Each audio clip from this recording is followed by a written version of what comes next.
بسم اللہ الرحمن الرحیم وبہ نستعین انہ خیر ناصر ومعین وصلی اللہ علی محمد واہل بیتہ الطیبین الطاہرین۔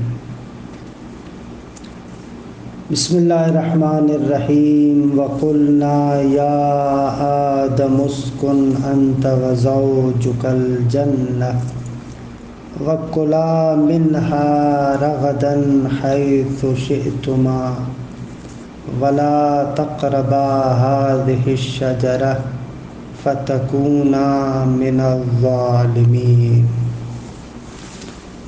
الحمدللہ، خداوند متعال کے لطف و کرم سے ہماری گفتگو سورہ بقرہ میں قصہ حضرت آدم کے بیان میں ہے۔ عرض ہوا کہ اگرچہ ہمارا مقصد یہ ہے کہ سرعت کے ساتھ ایک تفسیری دورہ کہا جائے، لیکن یہ کیونکہ اہم ترین آیات میں سے ہے جو پر رمز و راز ہے، لہذا یہاں پر تھوڑا سا ہم لوگ رکے ہیں۔ انشاءاللہ آج جو مطلب بیان کرنے جا رہے ہیں قصہ حضرت آدم میں، وہ بہشت کے بارے میں ہے، جنت کے بارے میں ہے۔ دیکھیں، خداوند منان نے آدم کو جب بنانے کی بات کی تو فرمایا انی جاعل فی الارض خلیفہ، میں زمین کے اندر ایک زمینی خلیفہ بنا رہا ہوں۔ یہ خلیفہ ایسا ہے کہ جس کا ایک جنبہ خاک سے ہے، مٹی سے ہے، اور ایک جنبہ ملکوتی ہے، روحانی ہے، اور عالم بالا سے ہے۔ یہ ایسا موجود ہے جو خلیفہ خدا بن رہا ہے، جانشین خدا بن رہا ہے۔ یہ انسان ہے۔ اپنے مقام پر یہ چیز قرآن مجید سے بھی سمجھ میں آتی ہے، اور اہل حکمت و فلسفہ بھی اس کو بہت ہی اچھے طریقے سے بیان کرتے ہیں کہ جو چیز بھی اس عالم کے اندر ظاہر ہوتی ہے وہ دوسرے عوالم سے سیر کر کے آتی ہے۔ یعنی ہم لوگ جو تصور کرتے ہیں کہ ایک چیز اس عالم کے اندر ایسے کٹ میں عدم سے اور اچانک پیدا ہو جاتی ہے، ایسے نہیں ہوتا۔ قرآن بھی کہتا ہے کہ ان من شیء الا وعندنا خزائنہ، جو بھی چیز اس عالم کے اندر ہے اس کے خزائن اور اس کے حقائق دوسرے عوالم میں پروردگار عالم کے پاس ہیں۔ وَمَا نُنَزِّلُهُ إِلَّا بِقَدَرٍ مَعْلُوم، کہ یہ محکم آیات میں سے ہے اس مطلب کے لیے کہ جو بھی چیز ادھر نازل ہوتی ہے، تنزل کرتی ہے، اس عالم میں نیچے آتی ہے، اس کے خزائن دوسرے عوالم کے اندر موجود ہیں۔ یہ ایک حقیقت ہے۔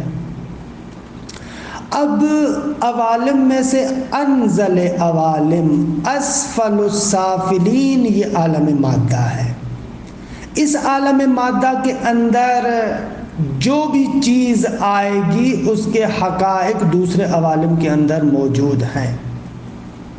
یہ ایک مسلم قاعدہ ہے جو قرآن مجید سے، روایات سے اور عقلی دلائل سے بخوبی ثابت ہے، کہ اس کی تفصیلات میں نہیں جا رہا، صرف اتنا عرض کر رہا ہوں کہ یہ آیہ کریمہ واضح طریقے سے اس کو بیان کر رہی ہے کہ جو کچھ ادھر آتا ہے، جو کچھ یہاں پر تنزل کرتا ہے، اس کی حقیقت دوسرے عوالم کے اندر موجود ہے۔ ان عوالم سے تنزل کر کے نیچے آتا ہے۔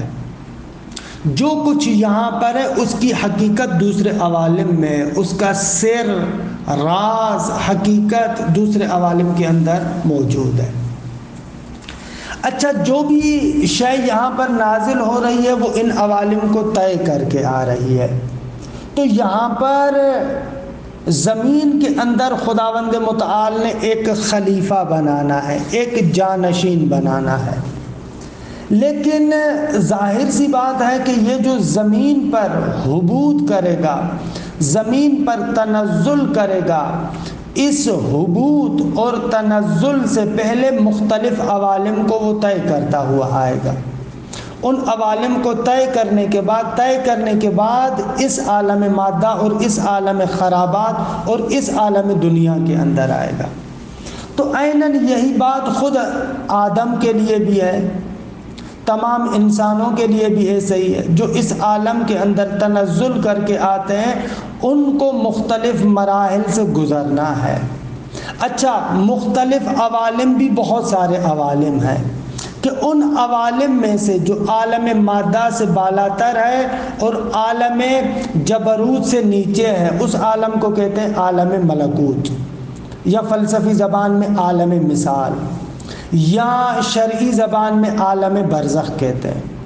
عالم برزخ میں نے معاد کے مباحث میں ذکر کیا تھا کہ برزخ دو طرح کے ہیں، ایک برزخ نزولی ہے اور ایک برزخ صعودی ہے۔ برزخ صعودی مرنے کے بعد جس برزخ میں ہم منتقل ہوتے ہیں اس کو کہتے ہیں برزخ صعودی۔ لیکن آپ اس عالم دنیا میں آنے سے پہلے بھی ایک عالم برزخ کو کراس کر کے آتے ہیں، ایک عالم برزخ کو طے کر کے آتے ہیں کہ جس کو کہتے ہیں برزخ نزولی۔ اس برزخ نزولی آپ کہیں، عالم مثال کہیں، عالم ملکوت کہیں، جو بھی کہیں، اس عالم کی خاصیت یہ ہے کہ اس عالم کے اندر صورتیں موجود ہوتی ہیں لیکن مادہ موجود نہیں ہوتا۔ یہ اس عالم کی بات ہے۔ تو حضرت آدم کو اصل میں بنایا تو زمین کے لیے گیا تھا، اب زمین تک پہنچنے سے پہلے اس کو اس برزخ نزولی کے مرحلے کو بھی طے کرنا ہے۔ جب تک اس برزخ نزولی کے مرحلے کو طے نہیں کرے گا تب تک یہ زمین پر نہیں آئے گا۔ اس برزخ نزولی کے مرحلے کو قرآن مجید نے جنت کے ساتھ تعبیر کیا ہے۔ اس جنت کے مرحلے میں کچھ توقف آدم کا ہے۔ یہ جو جنت ہے یہ وہ جنت اخروی نہیں ہے جو قیامت کے دن آپ کو اور ہمیں انشاءاللہ خداوند متعال مرحمت کرے گا، انشاءاللہ اگرچہ ہمارے اعمال ایسے نہیں ہیں لیکن خدا اپنے لطف و کرم سے، فضل سے انشاءاللہ محروم نہیں کرے گا آپ کو اور ہمیں انشاءاللہ۔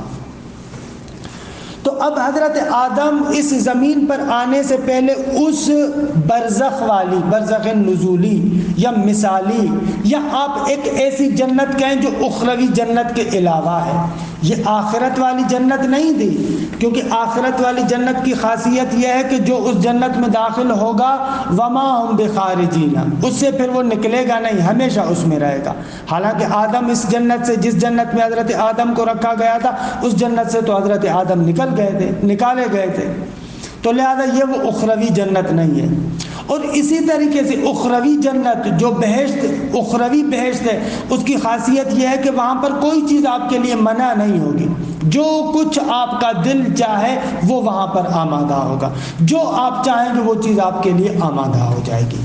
تو اخروی جنت کے اندر تو منع بھی نہیں ہے، لیکن حضرت آدم کو جس جنت میں رکھا گیا ہے اس جنت کے اندر بہرحال کسی ایک چیز سے تو منع کیا گیا تھا، وَلَا تَقْرَبَا هَٰذِهِ الشَّجَرَةَ، فلاں شجرے کے قریب نہیں جانا۔ تو یہاں سے بھی پتہ چلا کہ وہ جنت جس میں حضرت آدم تھے وہ اخروی جنت نہیں تھی۔ لیکن اس میں بھی شک نہیں ہے کہ وہ مادی دنیا کا باغ بھی نہیں تھا، دنیا، اس مادے کی جو دنیا ہے اس والا باغ بھی نہیں تھا، کیونکہ اس کے اندر بہرحال کچھ خاصیتیں ایسی ہیں جو اس مادی جنت کی خاصیتیں نہیں ہیں، کہ مثلا جیسے سورہ طٰہٰ کے اندر 118 اور 119 نمبر آیت کے اندر اس جنت کی خاصیتیں یہ ہیں کہ ان لک الا تجوع فیہا ولا تعری، وَأَنَّكَ لَا تَظْمَأُ فِيهَا وَلَا تَضْحَىٰ، یہ اس باغ کی خاصیت ہے کہ اس باغ کے اندر بھوک نہیں لگے گی، آپ عریان بھی نہیں ہوں گے۔ اس باغ کی خاصیت یہ ہے کہ وہاں پر آپ کو پیاس بھی نہیں لگے گی اور تپش بھی نہیں ہوگی۔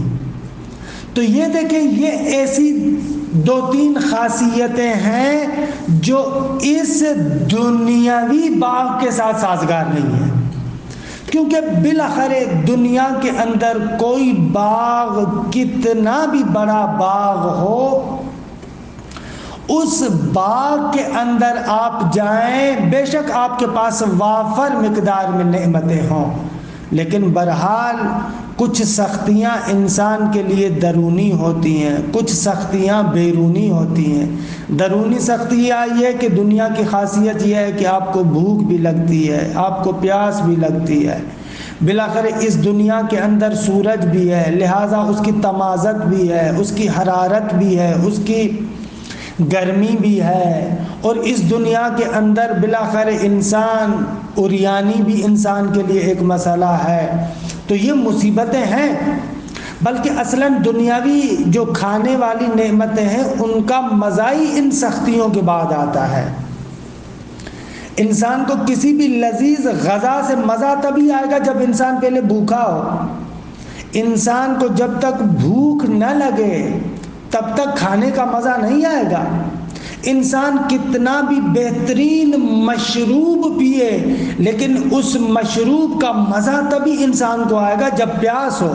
پیاس کے بعد ہی انسان کو مشروب مزیدار لگتا ہے، بھوک کے بعد ہی انسان کو لذیذ غذا کھانے کا مزہ آتا ہے۔ یہ دنیا اسی طریقے سے ہے۔ البتہ وہ جو اخروی بہشت ہے، یا جس بہشت میں حضرت آدم تھے، اس کی خاصیت یہ تھی کہ بھوک کے بغیر بھی اگر تم کھاؤ تو تمہیں مزہ آئے گا، پیاس کے بغیر بھی اگر تم پیو تو تمہیں مزہ آئے گا۔ یعنی یہ اس بہشت کی خاصیت تھی کہ کچھ خاصیتوں کے اعتبار سے وہ دنیاوی باغات سے بالا تر ہے، لیکن بہرحال وہ تمام خاصیتیں اس کے اندر نہیں ہیں کہ جو اخروی بہشت کی ہے۔ تو یہ بہشت اور یہ جنت اس طریقے کی تھی کہ ایسی جنت ہے کہ جو نہ بالکل دنیا ہے اور نہ بالکل آخرت والی جنت ہے، ایک درمیانی قسم کی جنت ہے، ایک درمیانی قسم کا باغ ہے کہ جس باغ کے مرحلے میں انسان کو رکھا گیا ہے۔ اچھا، اس باغ کے اندر ہر چیز انسان کے لیے مہیا ہے، آمادہ ہے، اور انسان کو کہا جا رہا ہے کہ تمہارے لیے آزاد ہے، تم اس کو استعمال کر سکتے ہو، سوائے ایک شجرے کے، وَلَا تَقْرَبَا هَٰذِهِ الشَّجَرَةَ، لیکن اس درخت کے قریب نہ جانا۔ ایک درخت کو چھوڑ کر تمام کی تمام چیزیں انسان کے لیے وہاں پر مباح ہے۔ اچھا، یہ شجرہ کیا ہے؟ روایات کے اندر، تاریخوں کے اندر بھی خوب اس کے بارے میں بحث ہے۔ آل محمد علیہ الصلوۃ والسلام کی روایات میں بھی عجیب اسرار ہیں اس شجرے کے بارے میں۔ مثلاً ایک جگہ پر روایت میں آتا ہے کہ شجرے سے مراد گندم ہے، ایک جگہ پر روایت میں آتا ہے شجرے سے مراد انگور ہے، ایک جگہ پر روایت میں آتا ہے شجرے سے مراد مثلا انجیر ہے، ایک جگہ پر روایت میں آتا ہے اس شجرے سے مراد علم آل محمد ہے، ایک جگہ پر روایت میں آتا ہے کہ اس شجرے سے مراد حتی حسد ہے، یہ اس قسم کی۔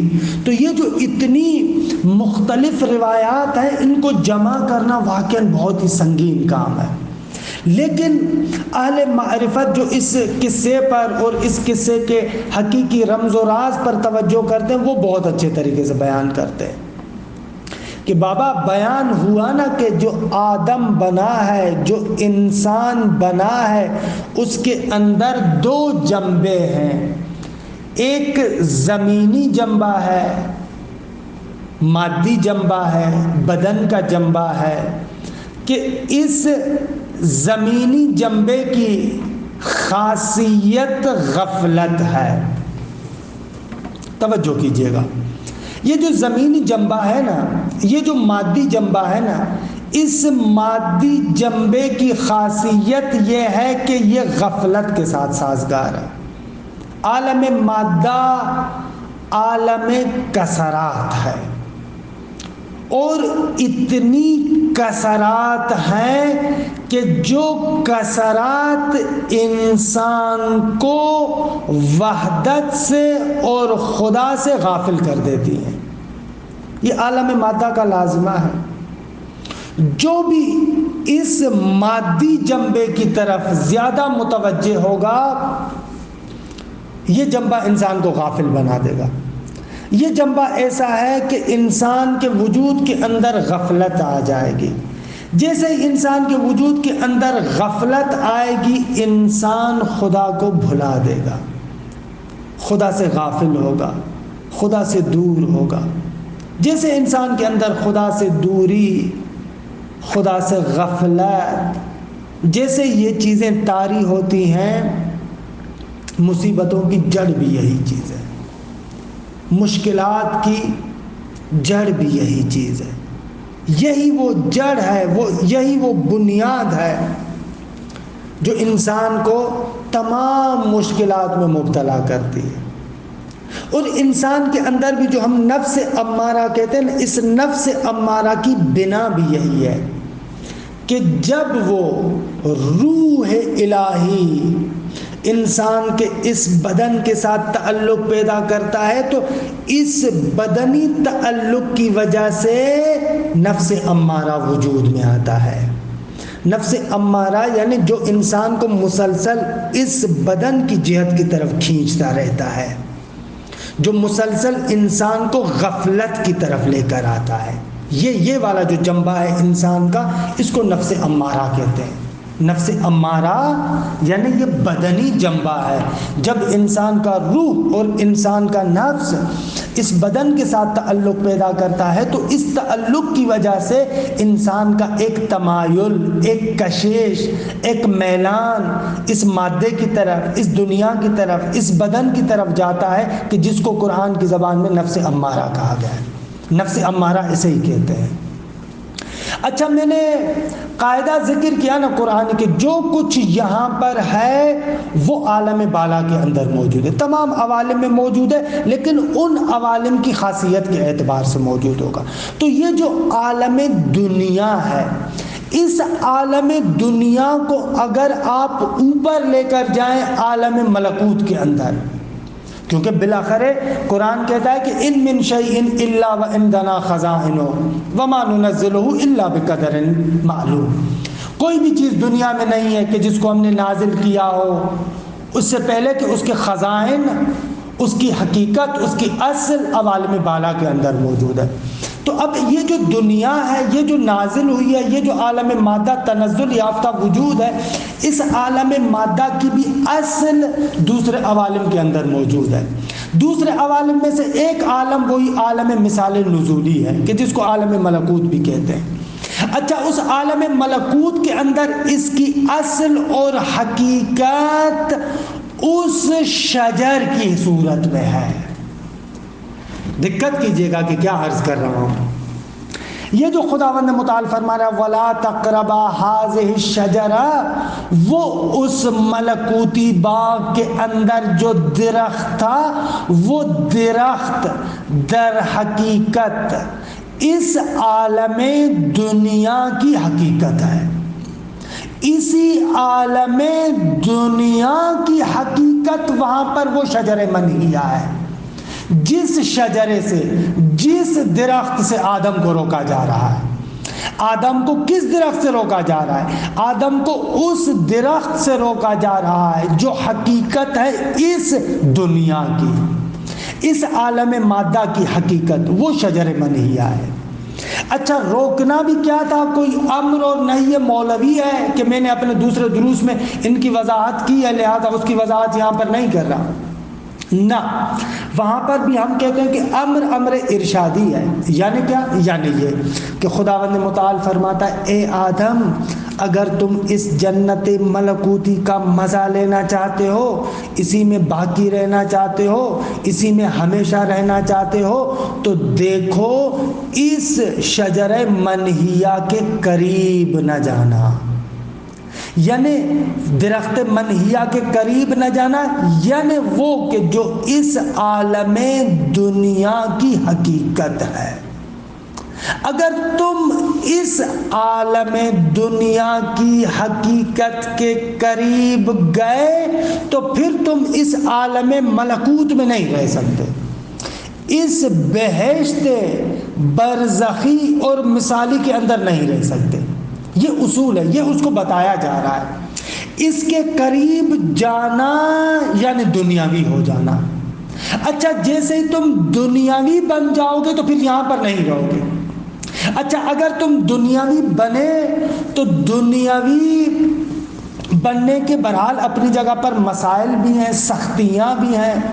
اگر تم دنیاوی بن گئے تو وہاں پر تمہیں سختیوں کا مقابلہ کرنا پڑے گا۔ وہاں پر بہت ساری چیزیں ہیں، وہاں پر تمہیں بھوک بھی لگے گی، وہاں پر تمہیں پیاس بھی لگے گی، وہاں پر تمازت اور سختی بھی ہے، وہاں پر تنگی بھی ہے، وہاں پر ہر چیز کے لیے تمہیں خود اپنے لیے خود ہی آمادہ کرنا پڑے گا۔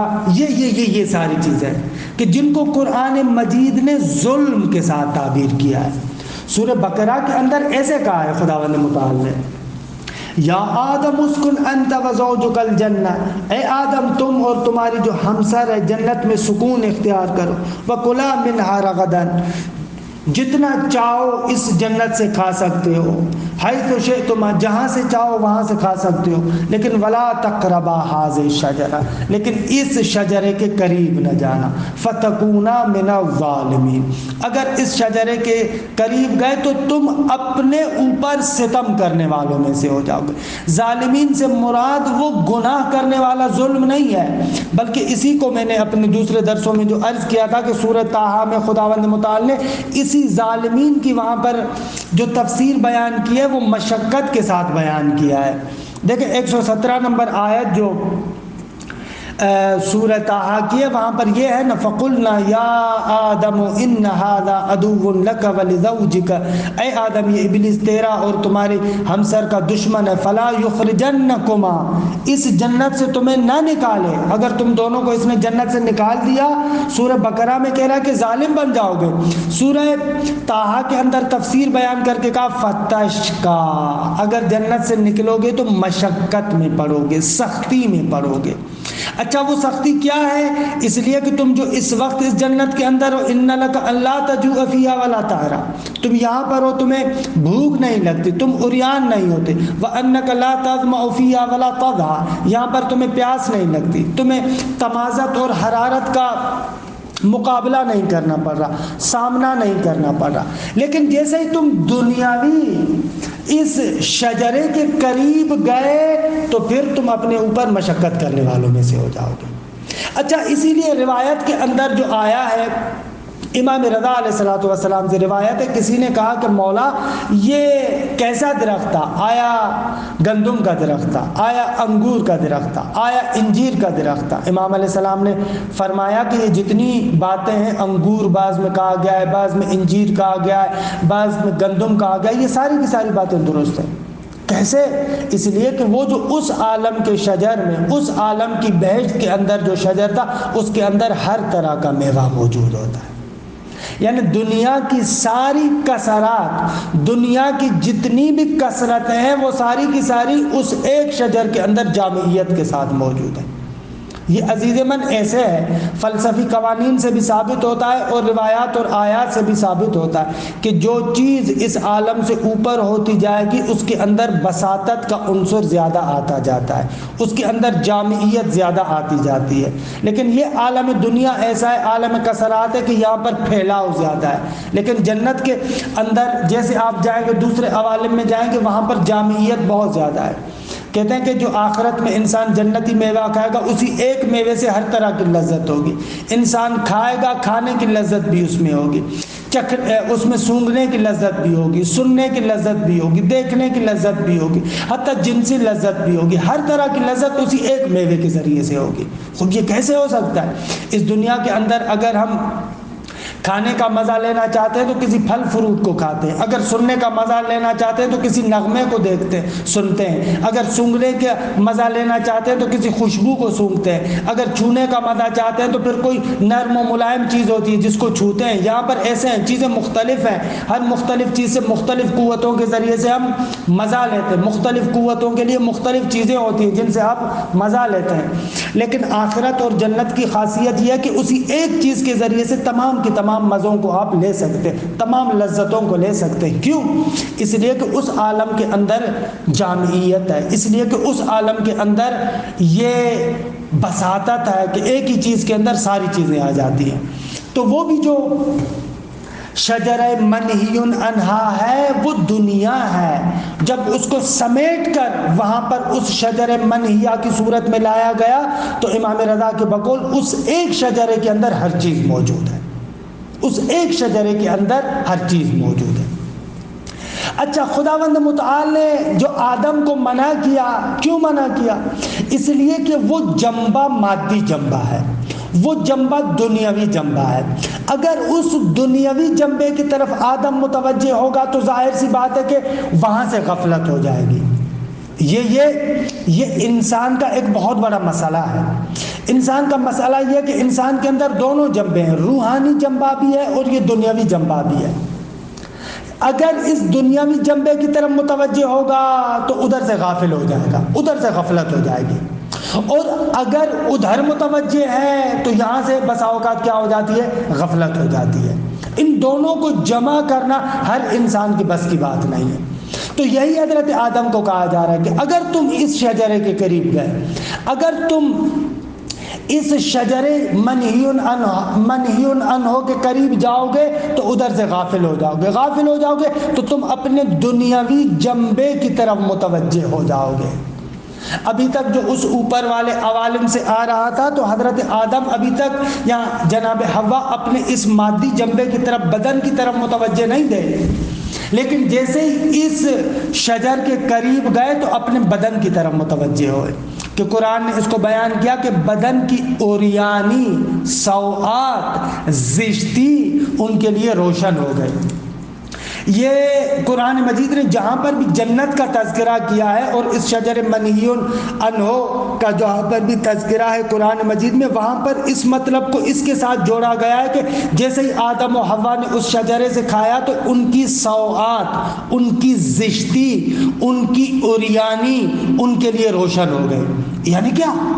یعنی اس وقت تک آدم اور حوا جب تک اس شجرہ دنیاوی کی طرف قریب نہیں گئے تھے تو اپنے اس دنیاوی بدن کی طرف اصلاً متوجہ نہیں تھے، اس بدن کی طرف توجہ نہیں تھی۔ جب اس بدن کی طرف توجہ نہیں تھی تو اس بدن کی اوریانی، اس بدن کی زشتی اس کی طرف تو متوجہ نہیں تھے۔ لیکن قرآن نے کہا جیسے ہی ان لوگوں نے اس میوے کو کھایا تو اس میوے کا نتیجہ یہ ہوا کہ اپنے بدن کی طرف متوجہ ہو گئے، یعنی ان کا یہ جو دنیاوی جنبہ تھا، ان کا یہ جو مادی جنبہ تھا، ان کا یہ جو جسمانی جنبہ تھا، اس کی طرف فوراً متوجہ ہو گئے۔ اچھا، جب اس کی طرف یہ متوجہ ہو گئے تو اس کا نتیجہ کیا نکلا؟ اس کا نتیجہ یہ نکلا کہ اب یہ اس عالم ملکوت کے اندر باقی نہیں رہ پائے۔ جیسے قرآن میں ہے نا سورہ اعراف میں بھی، فَلَمَّا ذَاقَ الشَّجَرَةَ بَدَتْ لَهُمَا سَوْآتُهُمَا، جیسے ہی اس شجرے سے ان دونوں نے چکھا تو ان کی جو سوآت ہے، ان کی جو زشتی ہے، ان کا جو بدنی جنبہ تھا وہ ان کے لیے روشن ہو گیا، ان کے لیے واضح ہو گیا۔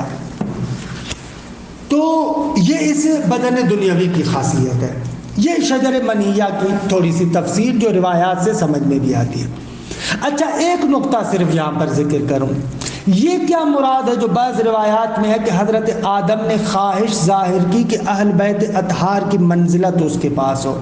تو اس کا بھی جواب یہ ہے کہ اس کائنات کے اندر، اس عالم کے اندر 14 معصومین اہل بیت اطہار وہ ذوات مقدسہ ہیں کہ اس دنیا میں ہوتے ہوئے، اس بدن دنیاوی کو رکھتے ہوئے بھی اس ملکوتی جنبے سے کبھی غافل نہیں ہوتے۔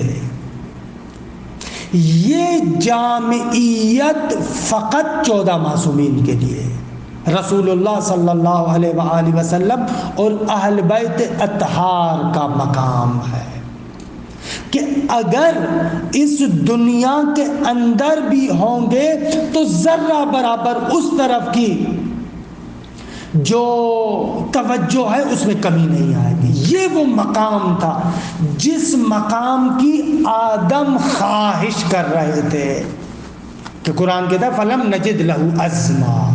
یہ مقام اصلاً حضرت آدم کا نہیں تھا۔ حضرت آدم اگر اس بدن دنیاوی کی طرف متوجہ ہوں گے تو بہرحال اس طرف سے توجہ کچھ نہ کچھ کم ہوگی۔ عصمت اپنی جگہ پر ہے، اصلاً عصمت وغیرہ یہ وہ ان کی بات ہی علیحدہ ہے، لیکن جیسے ہی اس جنبے کی طرف متوجہ ہوگا تو وہ والا جنبہ بہرحال کچھ نہ کچھ مغفول ہوگا کہ قرآن بھی جس کو کہتا ہے فَلَمْ نَجِدْ لَهُ عَزْمًا۔ یہ اصل وہ پورا قصہ ہے جنت کا کہ کس طریقے سے، اور مزیدار بات یہ ہے کہ اسی لیے آپ دیکھیں جیسے ہی وہ اپنے اس بدن دنیاوی کی طرف متوجہ ہوا تو زمینی ہو گیا۔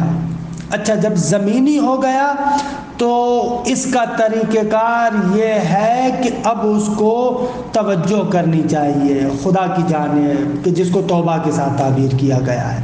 توبہ کے ذریعے سے، ان جنبوں کے ذریعے سے اپنے اس جنبے ملکوتی کو قوی کرے گا اور کچھ عرصے تک اس دنیا کے اندر رہے گا تاکہ کہ پھر آخر میں پلٹ کر اسی عالم کی طرف چلا جائے گا۔ میں ان آیات کا ترجمہ کر لوں۔ وَقُلْنَا يَا آدَمُ اسْكُنْ أَنْتَ وَزَوْجُكَ الْجَنَّةَ، ہم نے کہا کہ اے آدم تم اپنی زوجہ کے ساتھ اس جنت میں سکون کے ساتھ رہو۔ وَكُلَا مِنْهَا رَغَدًا، اور اس جنت سے جس طریقے سے تمہارا دل چاہے، رغدن یعنی ای واسعن بلا تعب، یعنی وسعت کے ساتھ جہاں سے تمہارا جی چاہے، یعنی جتنا تمہارا جی چاہے تم استعمال کرو، ہے سوشے تمہیں جہاں سے چاہو، یعنی ای مکان منا، کسی بھی جگہ سے چاہو، لیکن ولا تقربا هذه الشجرہ، اس شجرے کے قریب نہ جانا، فتکونا من الظالمین، اگر اس کے قریب گئے تو ظالمین میں سے ہو جاؤ۔ قریب جانا یعنی وہی کھانا، کیونکہ کھانے کے لیے انسان قریب جاتا ہے نا، جیسے خدا کہہ رہا کہ ولا تقربوا اموال الیتامی، یتیموں کے مال کے قریب نہ جانا۔ قریب نہ جانا یعنی کیا؟ یعنی وہی تھی کہ اس کو کھانا نہیں ہے، کھانے کے لیے انسان پہلے قریب جاتا ہے نا، ایسے کہا گیا۔ فتکونا من الظالمین، اگر تم قریب گئے تو اپنے آپ کو مشقت میں ڈالنے والوں میں سے ہو جاؤ گے۔ اچھا، فَأَزَلَّهُمَا الشَّيْطَانُ عَنْهَا، کہ قرآن کہتا ہے کہ شیطان نے ان دونوں کو پھسلایا، انہا اس شجرے کے سبب، یہ ان سببیت ہے، اس شجرے کے سبب شیطان نے ان کو پھسلایا یعنی توجہ دلائی، اس کی طرف گئے، بڑھے، جب اس کی طرف بڑھے تو فَأَخْرَجَهُمَا مِمَّا كَانَا فِيهِ، تو پروردگار عالم نے ان دونوں کو نکال دیا، کہاں سے؟ اس باغ بہشتی سے، اس نعیم اور کرامت سے کہ جس کے اندر وہ موجود تھے۔ وَقُلْنَا، اور خداوند متعال نے فرمایا اِہْبِطُوا، تم سارے کے سارے حبوط کرو۔ حالانکہ سارے کے سارے سے مراد یا تو یہ ہے کہ آدم و حوا و شیطان ان سب کی بات ہو رہی ہے، یا یہ کہ آدم و حوا کا حبوط در حقیقت تمام انسانیت کا حبوط ہے۔ بعضکم لبعض عدو، کہ یہ بعد والا جملہ بیان کر رہا ہے کہ اس حبوط میں شیطان بھی ہے، اس حالت میں تم لوگ نیچے جاؤ کہ تم میں سے بعض کے دشمن ہوں گے۔ شیطان مثلا آدم کا اور نسل آدم کا دشمن ہوگا۔ اور وَلَكُمْ فِي الْأَرْضِ مُسْتَقَرٌّ وَمَتَاعٌ إِلَىٰ حِينٍ، اور تم لوگوں کے لیے اس زمین پر ایک منزل ہے، ایک مقر ہے، ٹھیک ہے، مستقر یعنی ایک منزل ہے اس زمین کے اندر، وَمَتَاعٌ، اور ایک منفعت ہے، إِلَىٰ حِينٍ، ایک زمانے تک، مرنے تک یا قیامت تک۔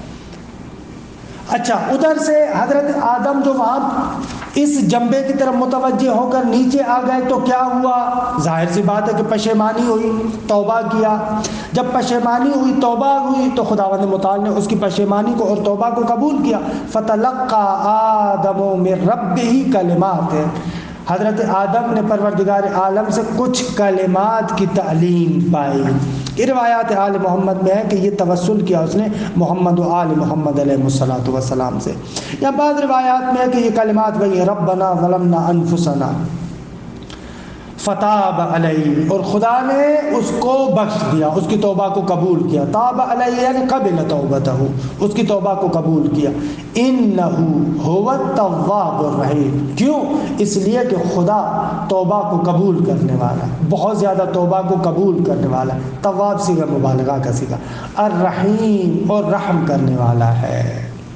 اس طریقے سے الحمدللہ یہاں پر ہمارا جو اجمالی بیان تھا حضرت آدم کے حوالے سے وہ کسی حد تک پورا ہوا، کہ قرآن مجید اس کو بیان کر رہا ہے. آگے جو آئیں گے کہ انشاءاللہ کل سے شروع کریں گے کہ انسان جب اس زمین پر حبوط کرتا ہے تو پھر اس کے لیے تشریع اور احکام اور قوانین وغیرہ بھی شروع ہو جاتے ہیں کہ قُلْ نَهْبِطُوا مِنْهَا جَمِيعًا، ہم نے کہا کہ تم لوگ سارے کے سارے اس سے حبوط کرو. فَإِمَّا يَأْتِيَنَّكُم مِّنِّي هُدًى، یہ فَإِمَّا میں ما زائدہ ہے، یعنی فَإِن يَأْتِيَنَّكُم مِّنِّي هُدًى، اگر میری جانب سے تمہارے پاس ہدایت آئے تو کیا کرنا ہے؟ فمن تبع ہدایا، اور جو میری ہدایت کو قبول کرے گا، اس کی اتباع کرے گا، فلا خوف علیہم ولا هم یحزنون، تو پھر ان پر نہ خوف ہوگا اور نہ حزن ہوگا. کہ انشاءاللہ یہاں سے کل پڑھیں گے.